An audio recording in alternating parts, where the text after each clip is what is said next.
দুর্ভিক্ষ ও যুদ্ধ বিধ্বস্ত গাজাবাসীর সহযোগিতায় এই মাসের শুরুতে বার্সেলোনা থেকে প্রায় ৫১টির বেশি জাহাজ নিয়ে গাজার উদ্দেশ্যে যাত্রা শুরু করেছে গ্লোবাল সাউথ ফ্লোটিলা। মূলত ইসরায়েলের সমুদ্রপথ অবরোধ ভেঙে গাজায় মানবিক সহায়তা পৌঁছে দেওয়ার লক্ষ্যে এটি যাত্রা করেছে। তবে যাত্রার পর থেকে একের পর এক বাধার সম্মুখীন হচ্ছে এই বহরটি।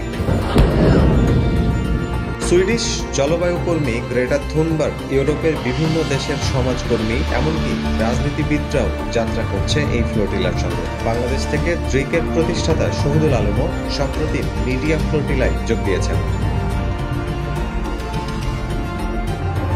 তবে ইসরায়েলি কর্তৃপক্ষ ইতোমধ্যেই হুমকি দিয়েছে নৌবহর গাজার তীরে পৌঁছালে অংশগ্রহণকারীদের গ্রেফতার করা হবে। শুধু তাই নয়, একের পর এক ড্রোন হামলার শিকার হয়েছে এই বহরটি। গত ৯ সেপ্টেম্বর এর আয়োজকরা জানায় বহরের প্রধান নৌকাটি মঙ্গলবার ভোরে তিউনিসিয়ার উপকূলে ড্রোন হামলার শিকার হয়। এতে নৌকাটিতে আগুন ধরে যায়। ফ্লোটিলার পক্ষ থেকে বলা হয়েছে ১০টি জাহাজে মোট ১৩ বার হামলা চালানো হয়। এতে অন্তত ৩টি জাহাজ মারাত্মক ক্ষতিগ্রস্ত হয়েছে। এতে যোগ দেওয়া পোল্যান্ডের সংসদ সদস্য ফ্রানেক স্টারচেভস একই তথ্য জানিয়েছেন। মানবাধিকার কর্মীরা বলেছেন, ড্রোন থেকে অজ্ঞাত বস্তু নিক্ষেপ করা হয়েছে, যোগাযোগ ব্যবস্থা ভেঙে দেওয়ার চেষ্টা করা হয়েছে, এমনকি উচ্চস্বরে সঙ্গীত বাজিয়ে বিভ্রান্ত করারও চেষ্টা করা হয়েছে।